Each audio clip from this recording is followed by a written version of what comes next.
Okay, good afternoon. Committees on Labor and Technology and Transportation and Culture of the Arts. We have a joint agenda, 3 p.m. We're in conference room 224. It's Monday, February 10th. Okay, just real briefly, this meeting is being streamed live on YouTube in the unlikely event that we have to abruptly end this hearing due to technical difficulties. The committee will reconvene to discuss any outstanding business on Wednesday, the 12th, at 3 p.m. in this conference room. There will be a 2-minute testifier limit per testifier. Okay, thank you very much.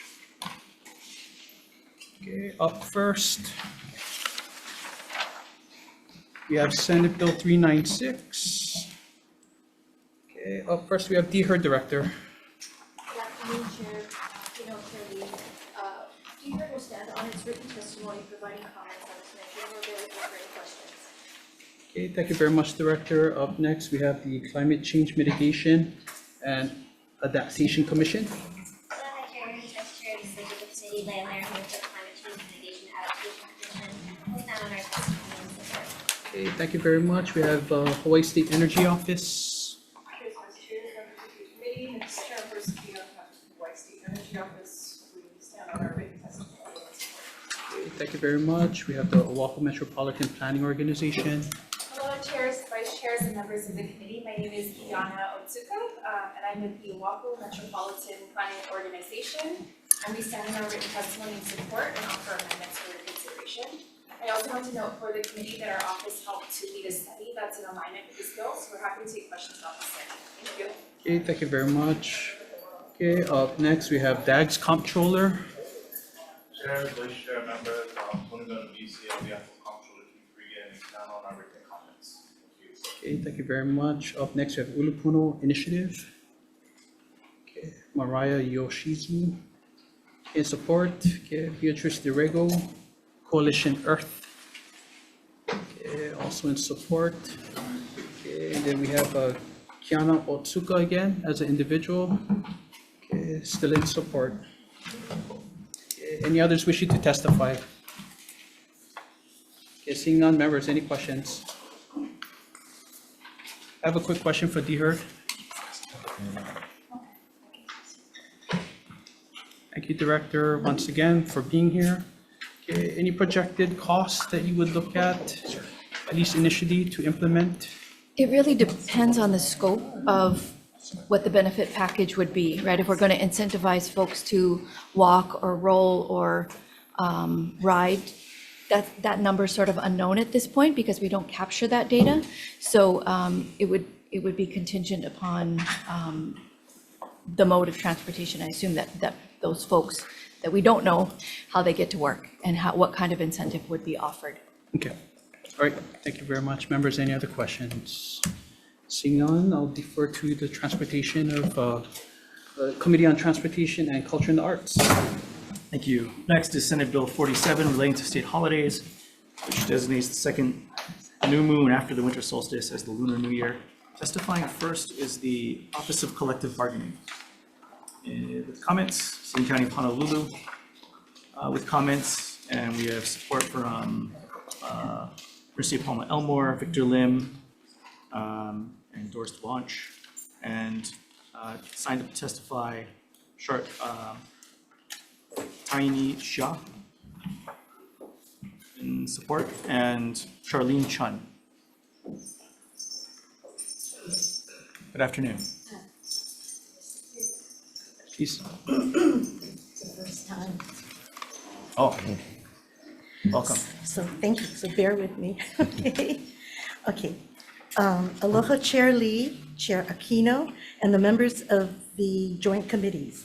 My name is Charlene Chun, and I am testifying in support of Senate Bill 47 relating to state holidays. As a Chinese American woman who has deep roots in the Hawaii Chinese community, I wholeheartedly support this effort to recognize the Lunar New Year and to continue perpetuating this cultural celebration for everyone in Hawaii to enjoy. Every Lunar New Year, I continue family traditions passed on to me from my grandparents, parents, and embracing the coming of the new year with food, music, and lion dances. The celebrations bring so much joy to our community, and I want to pass these traditions down to the next generation. Recognizing a Lunar New Year as a state holiday will continue to raise awareness of the significant day for not only the Chinese community, but for all the people of Hawaii, as we are a diversified community. Mahalo for the opportunity to testify. Thank you. Is there anyone else here wishing to testify in this measure? If not, are there any questions?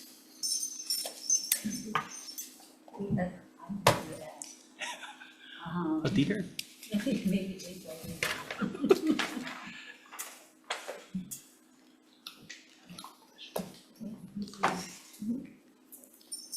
Thank you, Director. This is a wonderful holiday that we have, the lunar holiday, the Lunar holiday.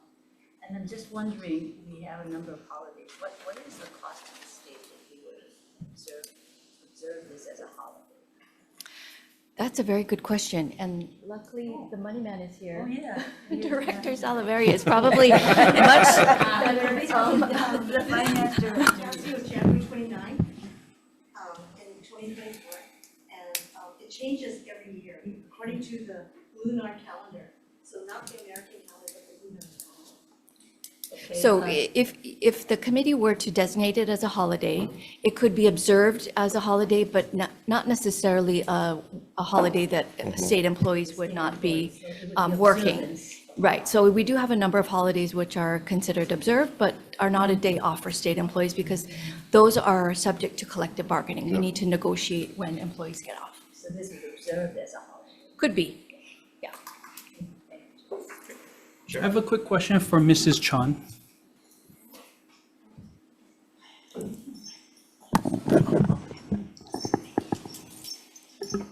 This may seem a little personal, but I was asked to ask these Sure. questions. Do you have children? Yes, And who's your favorite child? I have none. There's no specific colleague of ours? Oh, you do have, I do. Corey Chan. But I treat them all equally. I For have the a- record, yeah, yes. I have Thank a- you very much. Okay, I have a doctor, lawyer, and an Indian chief, so, yeah. Okay, thank you very much. Thank you for indulging me, Chair. Okay, any other questions? If not, turn it back over to Chair Aquino. Okay, we're going to recess briefly.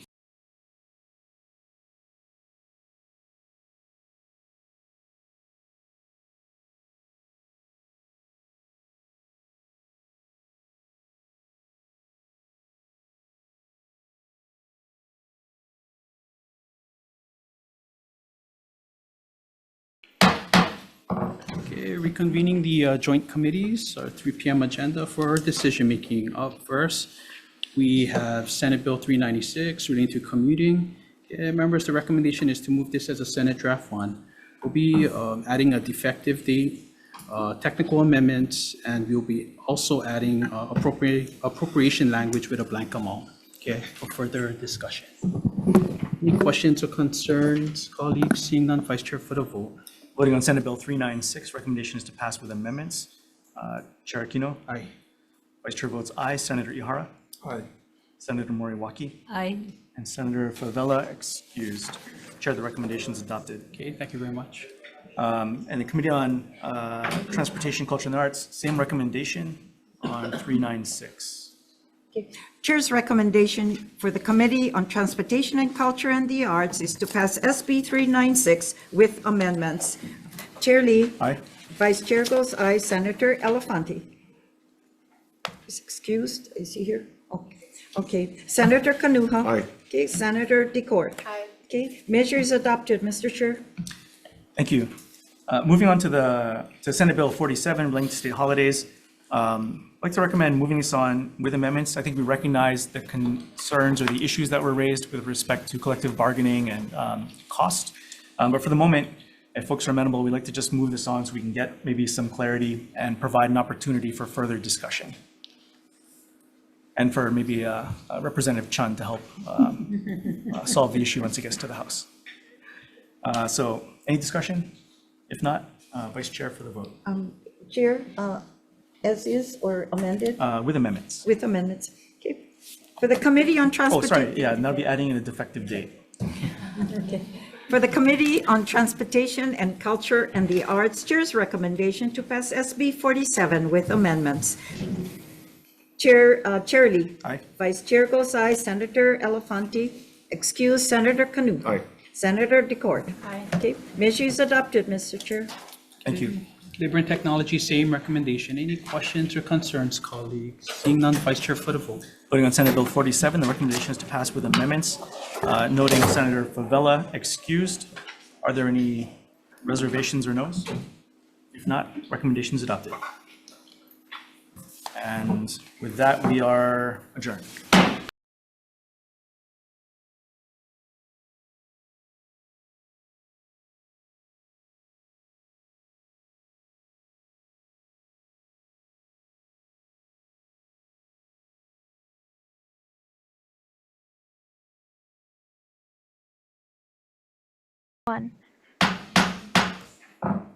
Okay, good afternoon.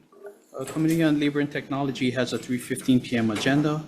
It's Monday, February 10th, Conference Room 224, Hawaii State Capitol. Okay, this meeting is being streamed live on YouTube. In the unlikely event that we have to abruptly end this hearing due to technical difficulties, the committee will reconvene to discuss any outstanding business on Wednesday, the 12th, at 3 PM in 224. Okay, there will be a 2-minute testifiers limit for each testifier. Okay, up first, we have Senate Bill 136, relating to ironworkers. Okay, up first, we have Ironworkers Stabilization Fund.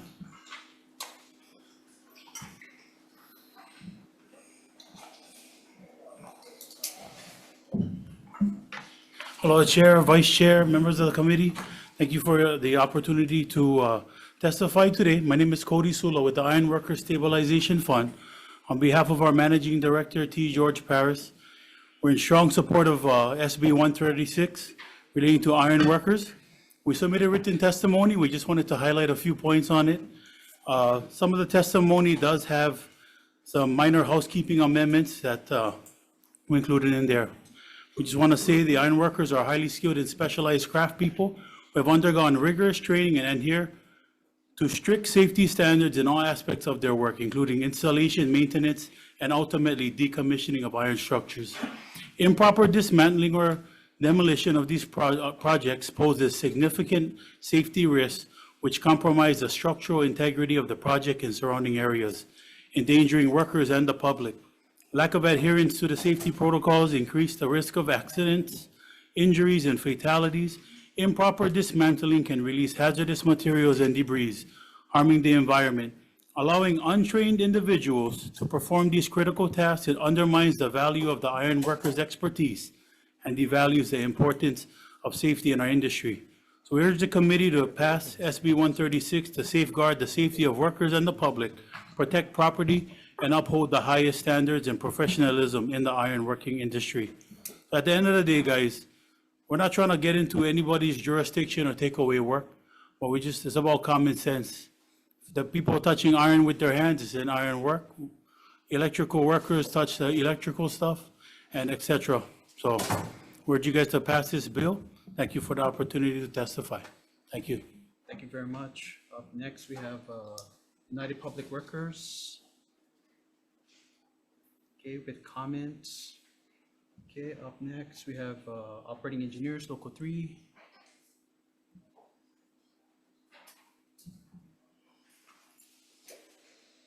Hello, Chair, members of the committee, Panamera Tong III for Operating Engineers Local 3. You have our written testimony in opposition.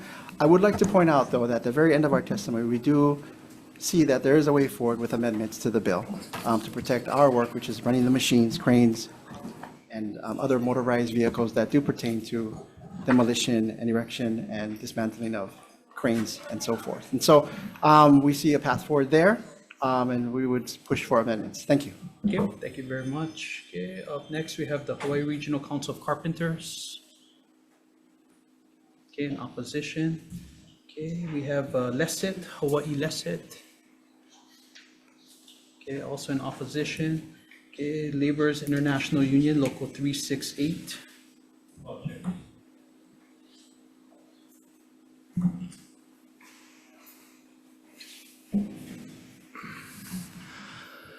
Aloha, Chair, Vice Chair, members of the committee. Emmanuel Ziwakalam here on behalf of the laborers. For this measure, we want to respect, our brothers at the different trades, but unfortunately, at this time, the bill is a bit too broad.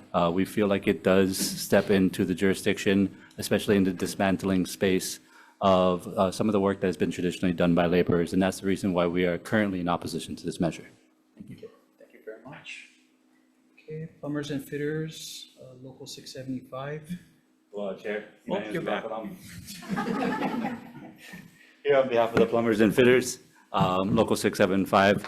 Once again, this is a broad issue for us as well, and that's the reason why we are currently in opposition to this measure. Thank you. Okay, thank you very much. Any others wishing to testify? Bill 136. Oh. Yeah, please introduce yourself and state your position, please. Good afternoon, Chair, Vice Chair, committee members. I'm Dwayne Bautista. I work for the Ironworker Stabilization Fund under Managing Director T. George Paris.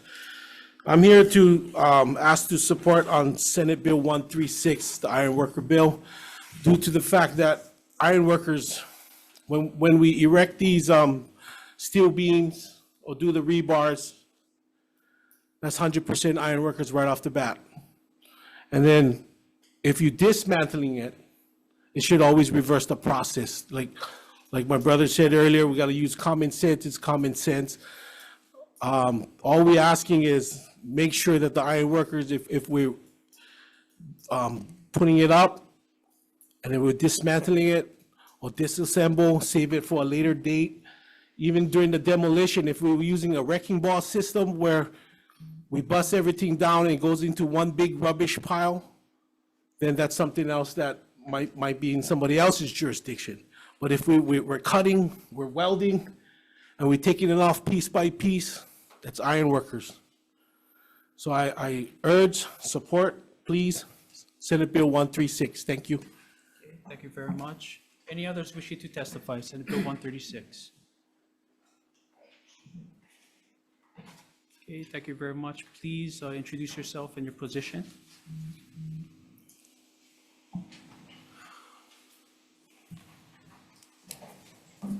Good afternoon, Chair and Vice Chair and committee members. My name is Cliff LeBoy. I'm with the Ironworkers 625 Stabilization Fund under the leadership of T. George Paris. This Bill 136, granted, we have some jurisdictional things. We're not asking you guys to solve that. What we're doing is we're asking you guys to look at the safety, health and safety of this bill and the situation. You know, our workers go through 3 years of extensive training. I have a list here of 16 labor unions that also feel the same. Health and safety should be top priority in all the jobs. I can name all of this for you, but you're giving me only 2 minutes. So I strongly urge you guys to please pass this bill under the condition of health and safety. As far as jurisdictional stuff, common sense. Iron workers' work is iron workers' work, plumbers is plumbers, and laborers is laborers. We will deal with that at the job site and with the contract negotiations. Thank you for your support. Okay, thank you very much. Any others wishing to testify? Senate Bill 136. Seeing none. Colleagues, any questions? I have a quick question. Okay, Department of Labor.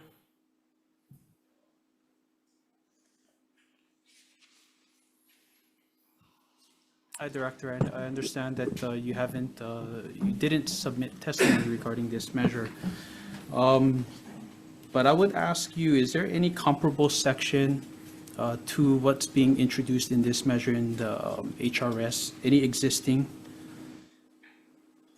I mean, the reason we didn't want to submit any testimony is because we don't want to, we don't want to take sides.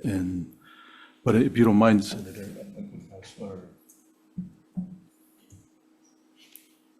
our Administrator for Wage Standards Division, Cheryl Lee. No, I understand, Director, but please. Sorry, I'm not too sure what the bill is asking, but if it's apprenticeship, is it apprenticeship? it's I mean, it's basically classification of work. I'm not sure.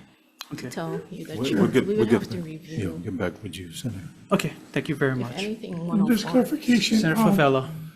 Just the reason why I guess they have no answer really and they cannot really answer is because they do mostly state, not private, right? That's true. You guys don't do private, right?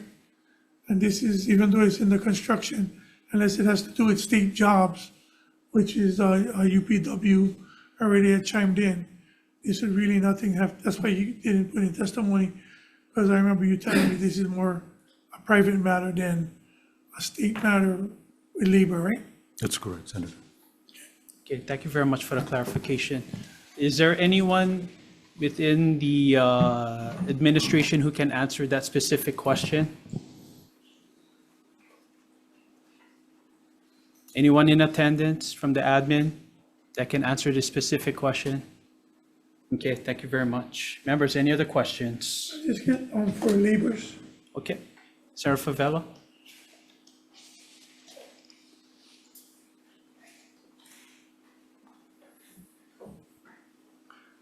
Aloha, Senator Emmanuel Ziwakalam here on behalf of the laborers. Just from what you had heard, ironworkers is speaking, and, we know it's a difficult field in all the fields, but going forward, ironworkers technically cannot be doing labor jobs. What is this for labor, for the labor union? Ironworkers cannot run machines because that is operator's job. So what part of the bill that you could not work with the committee in trying to amend it so that we all work good together with our other brothers and sisters in the union? Because I see you guys in opposed, but I didn't see if you guys had made any amendments to the bill. Correct. So 2 points to that question. The first one, we didn't have any amendments because this is one of the first times we've been seeing the jurisdictional space be put into statute, which is concerning for us because we don't know what happens over time. Obviously, we don't want to be fighting with other unions over jurisdiction, but we do want to maintain the work for our members. And so while we can say that, if it's dismantling and put into a pile at the end, that's laborers' work in conjecture, if it's in statute, that point could then be argued legally, and we might be forced into a position where we would lose work for our members.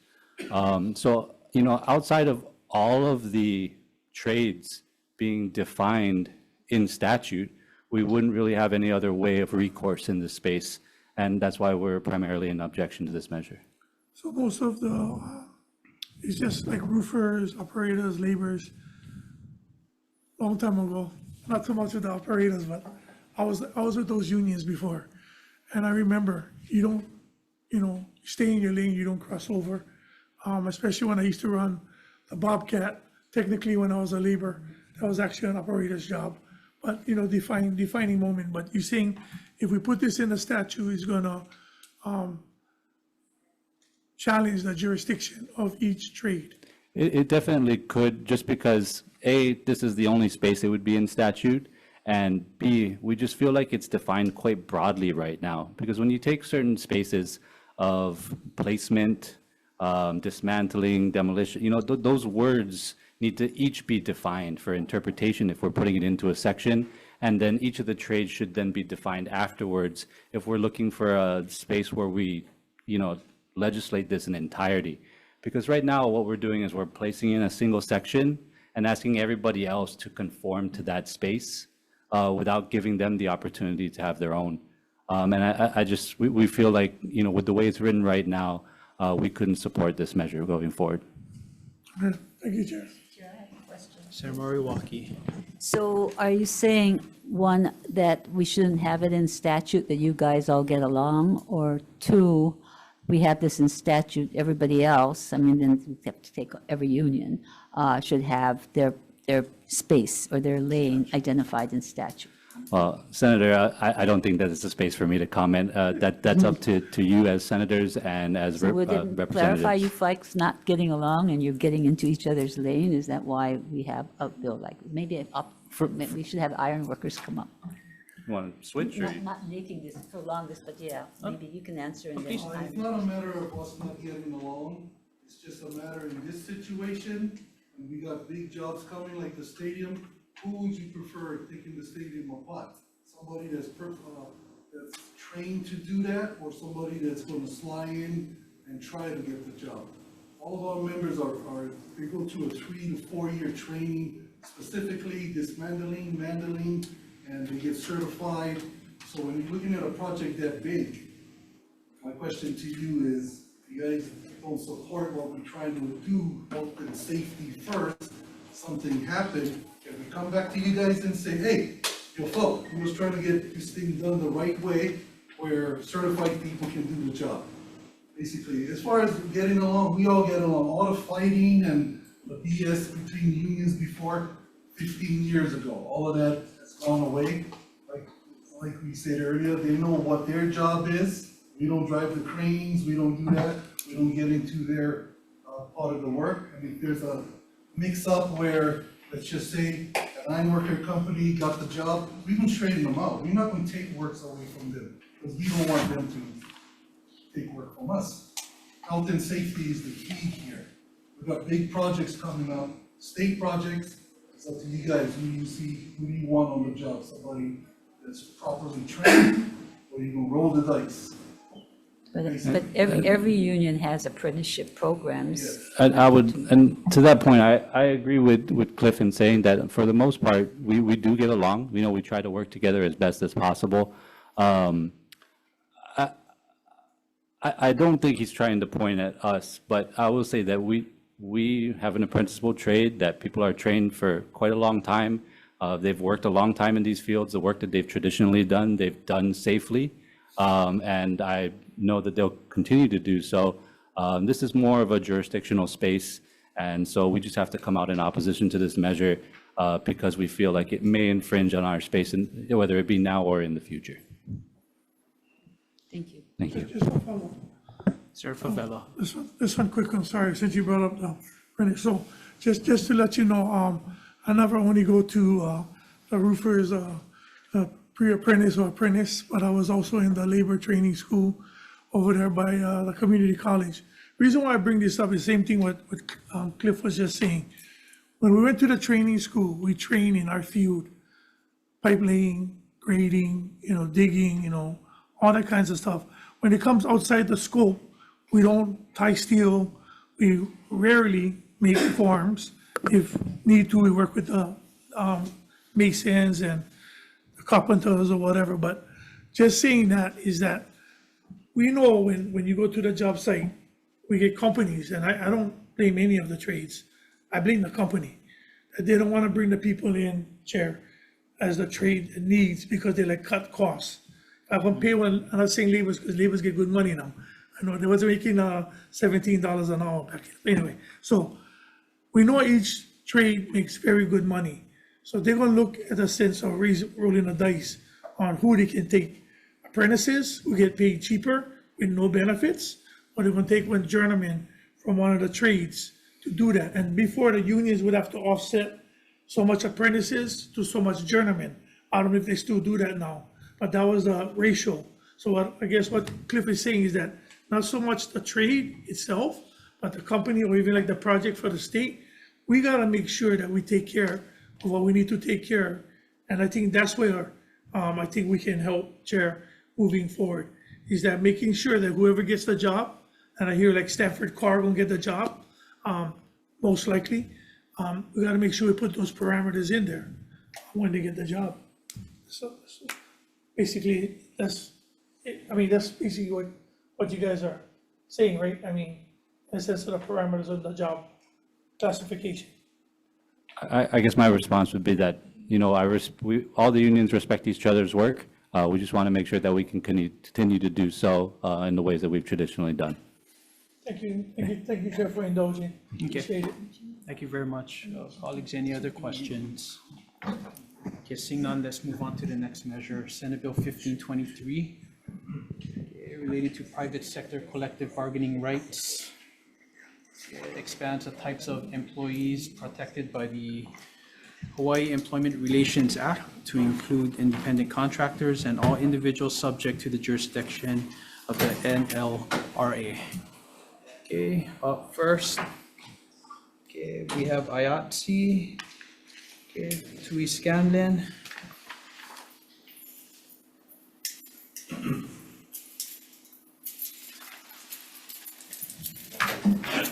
Aloha Chair, Vice Chair, members of the committee, Tuiana Scanlon, President of IATSE Local 665 and IATSE International Trustee. You have our written testimony. We just wanted to point out that there is an unelected billionaire rifling through some of the most sensitive areas of the federal government, accessing data they should not have access to, and actively dismantling, undermining, and destroying and disabling civil rights and protections for people across the U.S. We must do everything that we can to bolster the bulwark against this wave that may be headed our way. This bill seeks to expand collective bargaining rights to private sector unions to afford the same rights and protections as our public sector can. It is imperative that we take bold steps to do so to protect our union family in this action. Hawaii has a history of passing bold legislation to protect workers' rights and the rights of labor, and we implore you to pass this bill. Thank you. Available for questions. Okay, thank you very much. Okay, International Union of Painters and Allied Trades, District Council 50. Okay, in support, okay, we have HGA. Okay, thank you very much. Hawaii State AFL-CIO. Okay, also in support. Okay, again, we have Tui Scanlon. Okay, again, on behalf of the Democratic Party of Hawaii Labor Caucus. And testimony in support. okay, thank you very much. Okay, we have Nohelani Nihipali. Okay, in support. Okay, we have Hawaii Nurses Association, Rosalie Agassiu. Okay, also in support. Henry Gonzalez. Okay, Brandon Wolf, LW, International Hawaii. Okay, both in support. Okay, Pride at Work Hawaii. Okay, Mike Galoyu Sr., Eric Uyeda. Okay, and it seems like there's at least 50. Okay, 50 plus individual testifiers all in support. Okay, we do have late testimony from Apio Pelesasa. Okay, support, okay, Hopena Pokipala. Okay, Upa, Christian Fern. Okay, thank you very much. Okay, Christian West, LW, Local 142. Okay, in support. Okay, Dion Dizon. Okay, late testimony in support. Okay, Gina Sokenya, Hawaii Building and Construction Trades Council. Okay, in support. Oh, Gino became better looking. And shorter. A little bit stronger.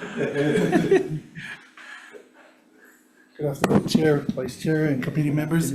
My name is Cliff LeBoy. I'm a short testimony for Gino. Basically, we're in support of Senate Bill 1523, right?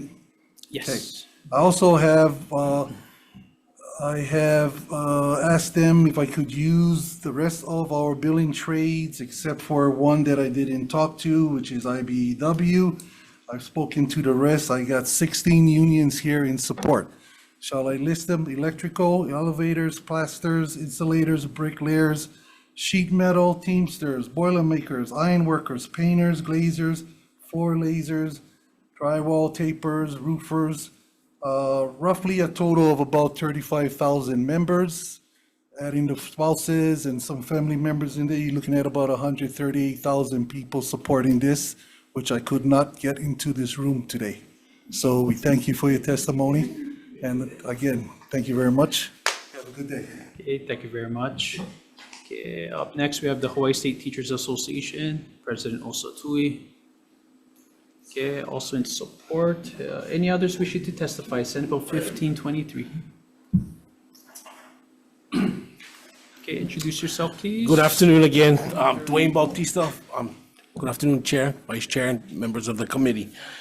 I represent Hawaiian Iron Workers Local 625 Stabilization Fund under T. George Paris.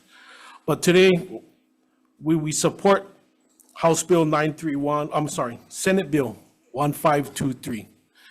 Now I'm going to take you guys back into history, why I support this based off the private sector to be unionized. Public sector, state and county, they have their collective bargaining. But as a private sector, you don't. Federal workers, we all know, they don't have their bargaining rights. The reason why it touched me home is prior to retiring, I had 22 years at the Federal Detention Center, and I was their union president during pre-COVID and during COVID. AFGE, they have like 800,000 members. CPL is Council Prison Local 33 on the Western region, which we only have about 15 prisons out there. And they're all bargaining under the federal. Those are my brothers and sisters that kept us safe from the people that society don't want to deal with. The judge judged them, they have to do their time. Us, private sector, we watching them. They're 1 year, 20 years. And my brothers and sisters there, my wife still works in the prison system, 22 years also. So I fight for this as a private sector to have the same bargaining rights as a public sector, because that's public safety. Mahalo. Thank you. Okay, thank you very much. Okay, any others wishing to testify? Senate Bill 1523. Chair, members of the committee, Ben Sadowski with Unite Here Local 5. We just want to register our support for this measure as well for SB 1523. Thanks. Thank you very much. Any others wishing to testify?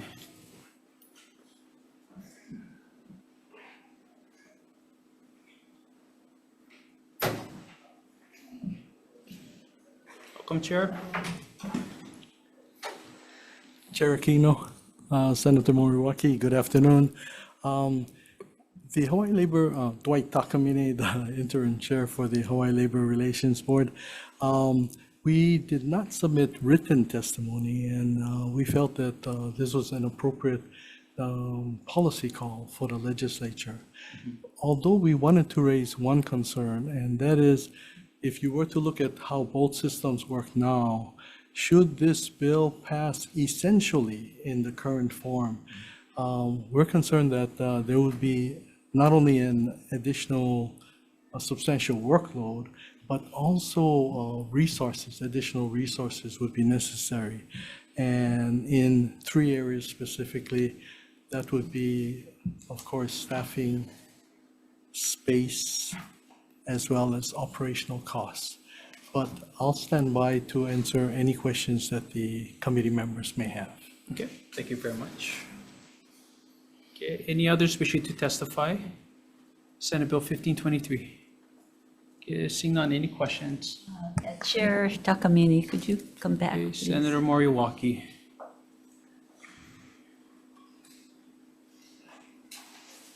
So if we were to pass this bill to give rights, or I guess rights that the federal may take away from these employees, what kinds of additional work would that come to you?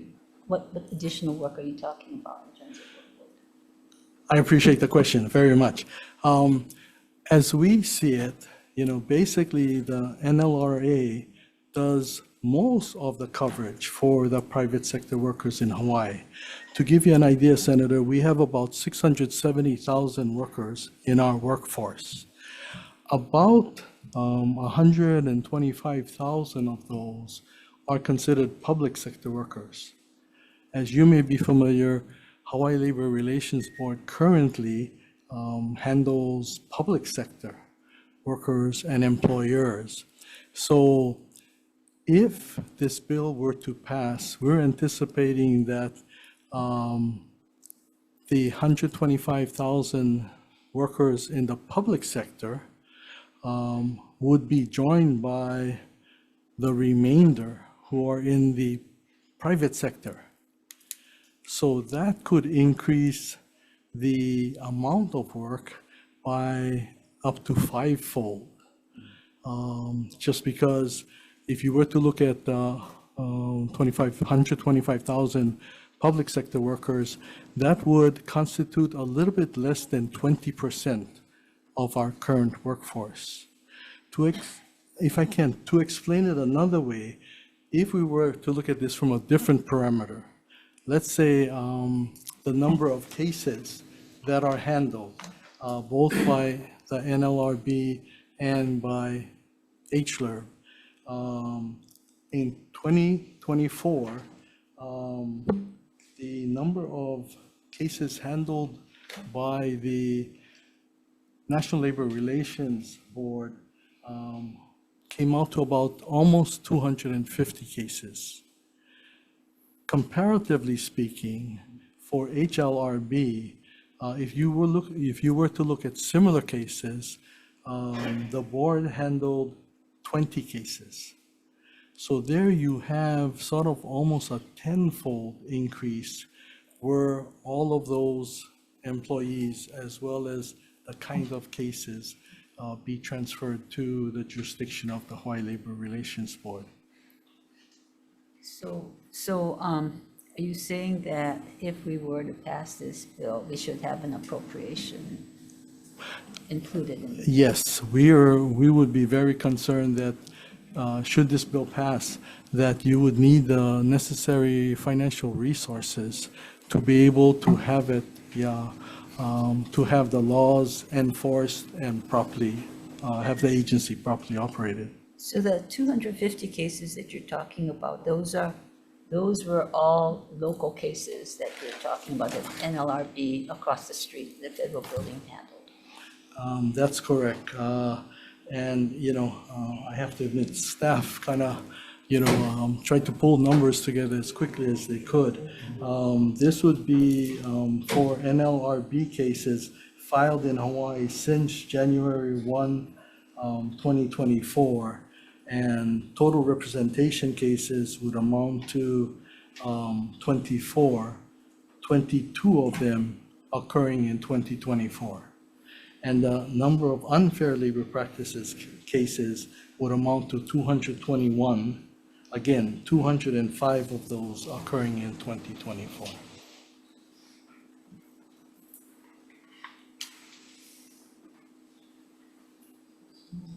So all these cases came before the board, the 24 or the 20 cases, the HLRB cases, all come before the board.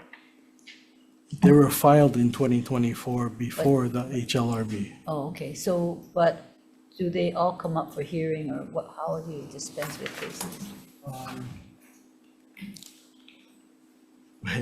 We just submitted our annual report to the governor. And so there we tried to, capture the numbers of cases as they move through the system. Of the 20 that was filed or opened in 2024, actually 7 of those cases were actually closed within the year. That left a balance of 13 pending at the end of 2024. Thank you, Chair. Okay. Okay, thank you very much, Chair. Thank you. All right, let's move on to the next measure, Senate Bill 1440. Okay, relating to exemptions from civil service for certain positions in Department of Health. Okay, up first we have Department of Health. Aloha Chair, Senator Moriwaki, Lauren Kim, Department of Health Policy and Planning Chief. The department's in strong support of this measure. It is part of Governor Green's administrative package. It's also worth noting that its House companion did not make it past triple referral. So we ask that this measure keep moving so that we can help everybody understand why these positions need to be exempt. So the first position is the Public Information Officer, which, as mentioned in my testimony, has been an administrative assistant. public information, public relations, media communications has gotten so complex that the civil service analog, the civil service positions just can't keep up with the salaries. We do know that in many other cabinet agencies, the public information officer is exempt, or is oftentimes a special assistant. We have a position that in our developmental disabilities division that will help maintain the large drawdown of about $114 million from the federal government for the home and community-based services waiver. 2 medical directors from emergency medical service and injury prevention branch. These are not full-time positions. I think they amount to about 0.3, but doctors are very, very busy, and we need to have medical directors for every jurisdiction. And as medical directors come and go because their practices grow or they move on, long vacancies due to civil service recruitment are just not acceptable in those counties in which those medical directors work. And lastly, several positions that are part of the executive leadership staff from the Hawaii State Hospital. These positions are being established after the tragic incident and loss of life of a state employee a couple of years ago from an after-action report and set of recommendations. So these are all very unique classes of work. Many of them serve at the executive leadership level, and we think should be serving at the pleasure of the executive leadership of the department. And again, there is no House companion. This is the only bill left, and we kindly ask that you move this through to continue the conversation. And I have colleagues from the Behavioral Health Administration who can answer more specific programmatic questions, should you have it. Thank you for the opportunity to testify. Okay, thank you very much. Okay, up next we have HGEA.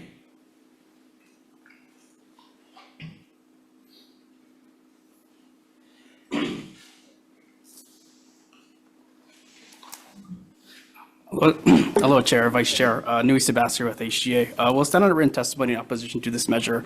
We just want to emphasize that exempt employees do not have civil service protections, and they're not allowed to grieve a suspension or discharge.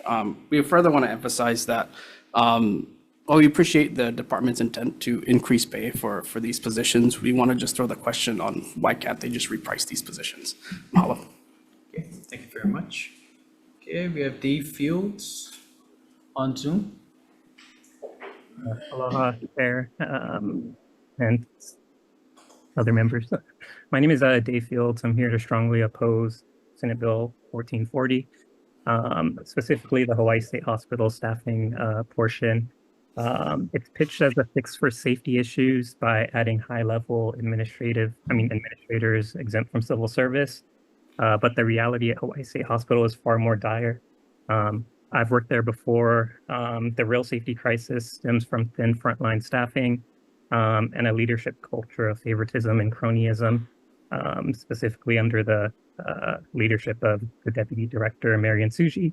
So that drives away many skilled staff that they simply don't like or want to replace. The Hawaii State Hospital part was added after the murder of a nurse, Justin Bautista, on the campus. Essentially, at that time, they tried to distance from that incident, saying that it occurred at a state-operated specialized residential program, so technically not at Hawaii State Hospital. But now they're kind of using that to add more positions at the state hospital.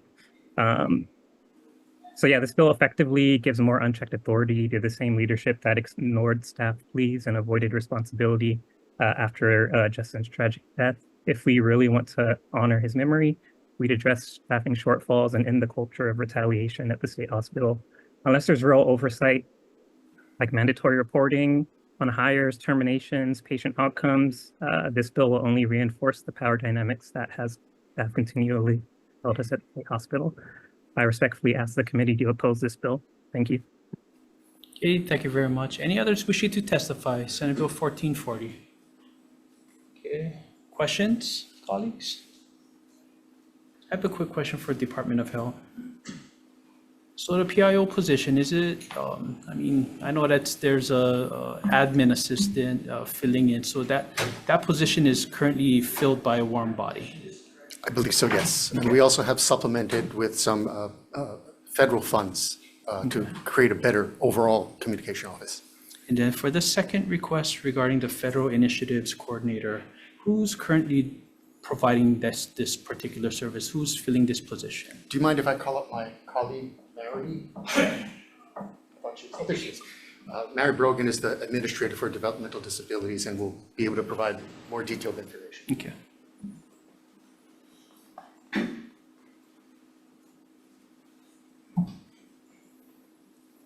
Good afternoon, Chair.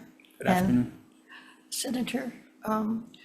There currently is nobody fulfilling this function, and so we're particularly reeling off of the implementation of the last large federal initiative that we had to do, and that was spread up among staff, and a lot of the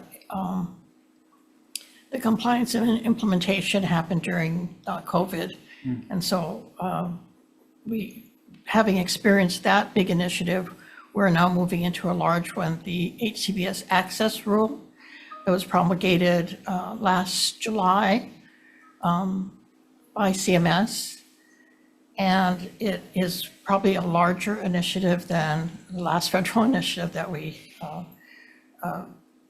engaged in. It's very complex, very data and system heavy.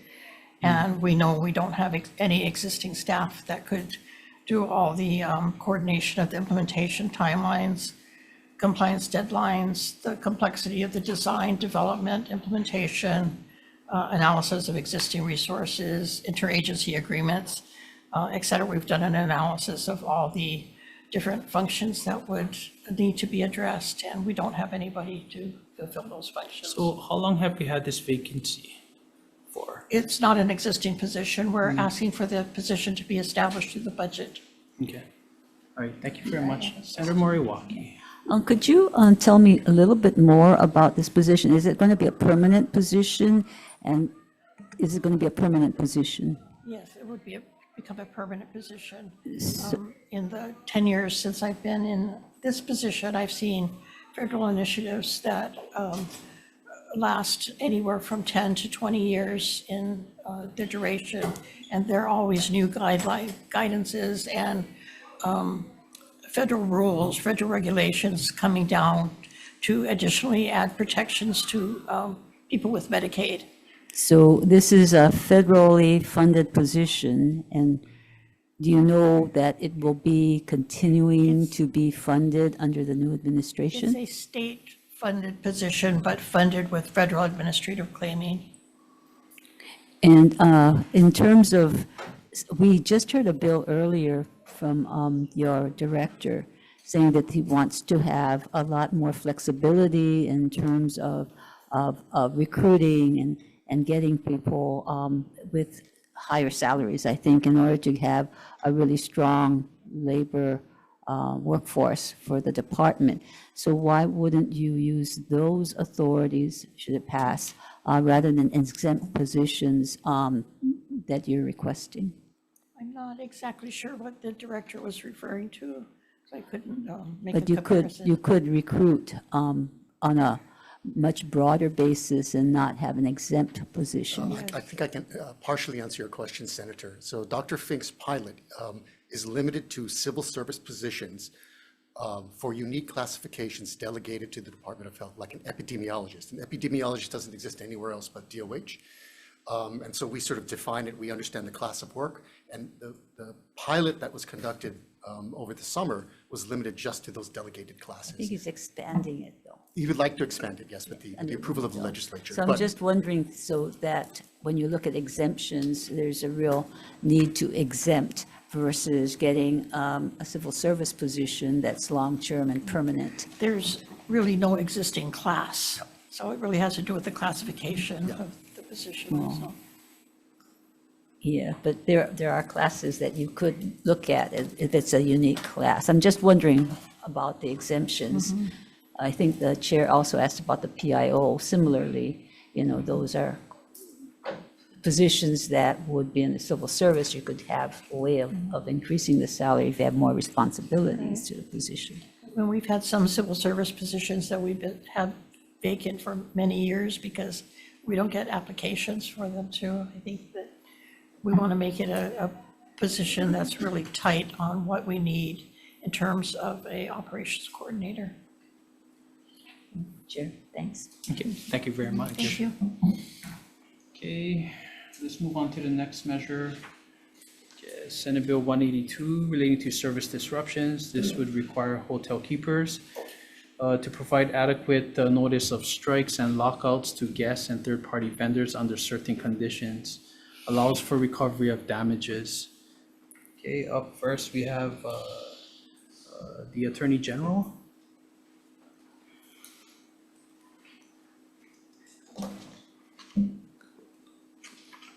Good afternoon, Chair Aquino, Vice Chair Lee, and members of the committee. Deputy Attorney General Sarah Ann Mao, on behalf of the Department of the Attorney General. We submitted comments in our written testimony, but we just had a couple of housekeeping measures. First, we recommend adding a preamble to help defend against potential First Amendment challenges. And second, we recommend adding a non-impairment clause to defend against potential challenges under the contract clause. I'm available for questions. Okay, thank you very much. Okay, up next we have Unite Here Local 5. Ben Sadowski. Thank you, Chair and members of the committee. Unite Here Local 5 stands in strong support of SB 182 with the amendments noted in our written testimony, which would bring the language in line with HB 594 HD1 that was passed out of the Tourism Committee on February 4th on the House side. And that HD1 version incorporates amendments that the Attorney General had proposed to that bill as well. So we feel like that should cover all of the bases on that one. But this bill is basically about transparency and advertising and sales. When consumers book hotel rooms, they have certain expectations based on what the hotel or third-party vendor's website advertises.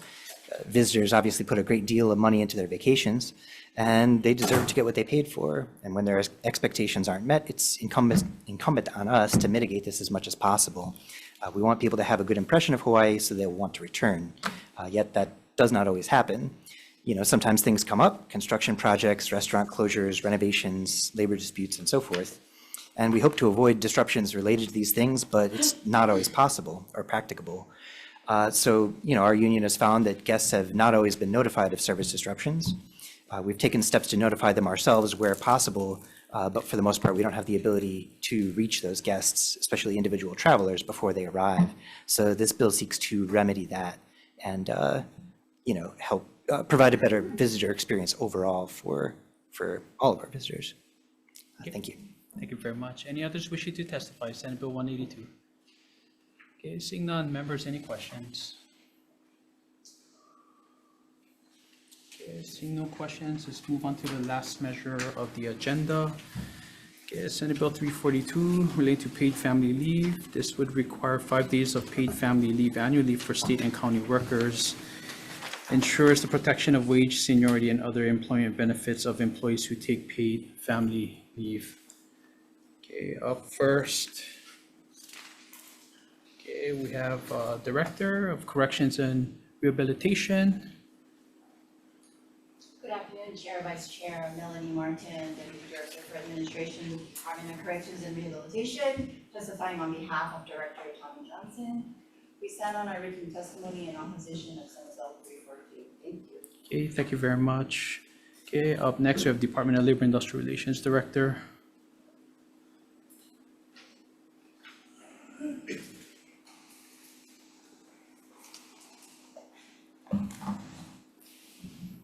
Aloha, Chair Aquino, Vice Chair Lee, and Senator Moriwaki. I'm Jane Butai, Director of Department of Labor and Industrial Relations. We stand on our submitted testimony in support.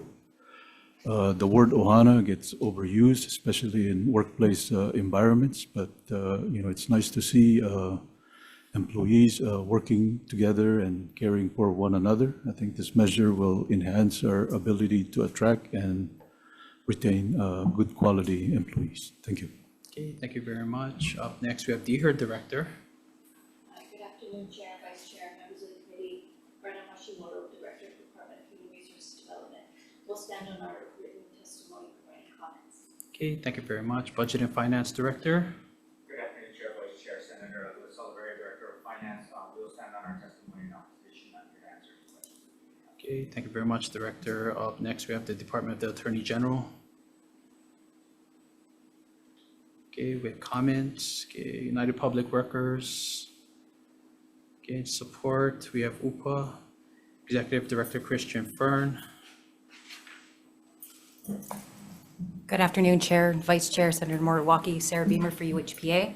We stand on a written testimony in support. I would like to emphasize, though, that while the length of time in this bill may not seem very long, 5 days can still be very impactful for an individual caring for a loved one. And it would not prevent the legislature from continuing their discussion if they want to on a more extensive family leave program.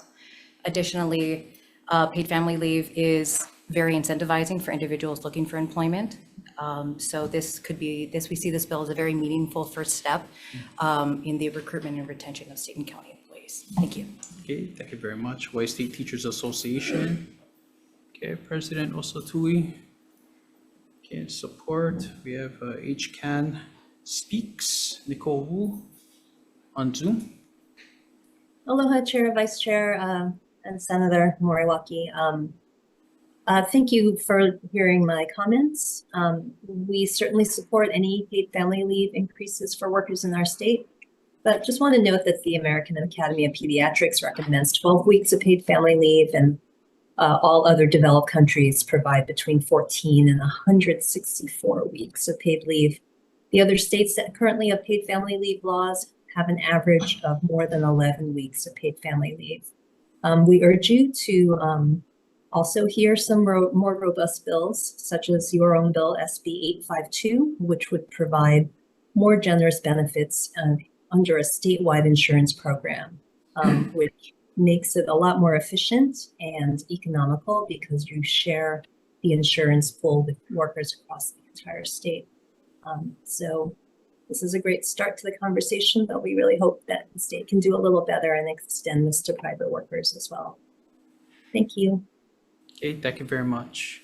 Okay, up next we have Bronson Silva, Democratic Party of Hawaii. Okay, in support, we have Hawaii Public Health Institute, Nate Hicks. We have late testimony and support, actually with comments. Okay, we have Hawaii State AFL-CIO. Okay, Randy Pereira in support. Okay, Michael Goloyu Jr. Okay, in support, Amy Zhao of Imua Alliance with comments. Okay, Beatrice DeRego, Democratic Party of Hawaii. Education Caucus with comments. Okay, we have Jennifer Say. Okay, in support, we have Irish Barber of IATSE 665. Okay, in support, we have HGEA. HGA stands on for testimony showing support. Okay, thank you very much. We have ACLU of Hawaii, Josh Frost with comments. Okay, Mike Goloyu Sr. in support, Patricia Billick in opposition, and we have Veronica Moore and Dion Dizon. Okay, both in support. Any others wishing to testify? Senate Bill 342. Okay, seeing none, members, any questions? Okay, no questions. We're gonna recess briefly. Recess.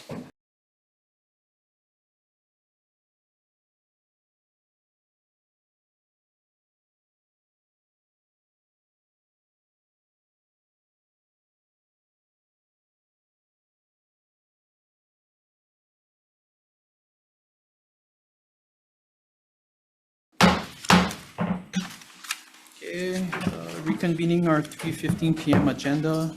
Committee on Labor and Technology is ready to provide decision-making on numerous bills, starting with Senate Bill 136 relating to ironworkers. Members, the recommendation is to defer indefinitely.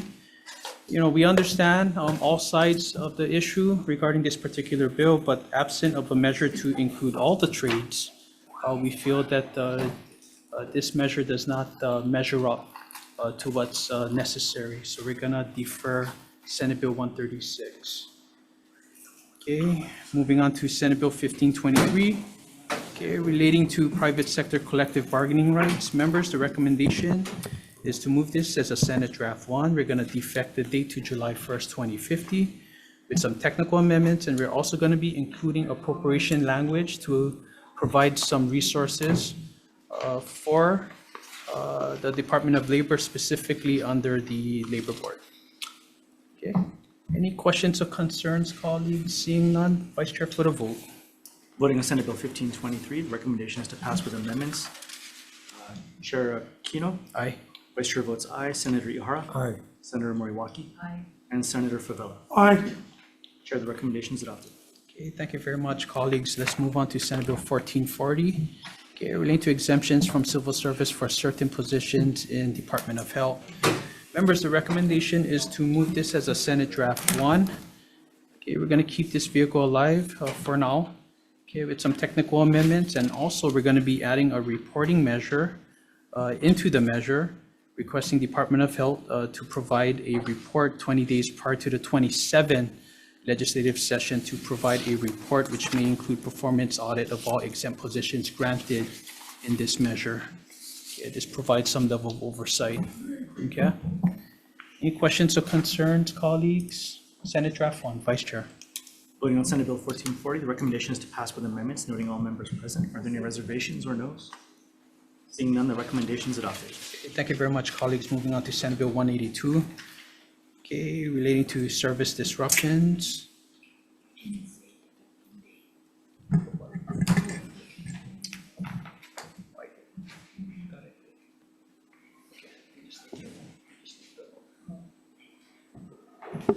Okay, again, still on Senate Bill 182 relating to service disruptions. Members, the recommendation is to move this as a Senate Draft 1.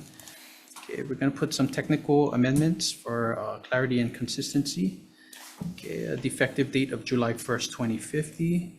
Okay, we'll also be adding Attorney General's suggested amendments, which includes a preamble to assure that the bill is justified and defensible.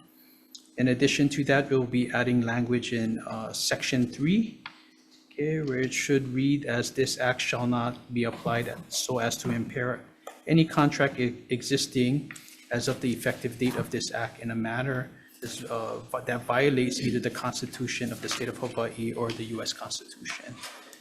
Okay, and again, there will be further amendments as necessary to reflect the language in House Bill 594, House Draft 1. Okay, any questions or concerns, colleagues? Okay, seeing none, Vice Chair for the vote. Voting on Senate Bill 182, the recommendation is to pass with amendments, noting all members present. Are there any reservations or noes?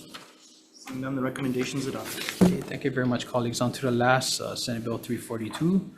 Okay, related to paid family leave, this would require 5 days of paid family leave for state and county workers. Okay, ensures the protection of wage, seniority, and other employment benefits of employees who take paid family leave. Members, the recommendation is to move this and keep this alive. So Senate Draft 1, we will insert a defective date, some technical amendments. Defective date will be July 1st, 2050. And we'll also be adding some notwithstanding language from the AG as suggested to read as follows: and if negotiated into a collective bargaining unit pursuant to Section 89-9 for those employees included in bargaining units pursuant to Section 89-6 and so on and so forth. Okay. Any questions? Seeing none, Vice Chair. Voting on Senate Bill 342, recommendation to pass with amendments, noting all members present. Are there any reservations or noes? Seeing none, recommendation is adopted. Okay, thank you very much. This concludes our hearing. Thank you.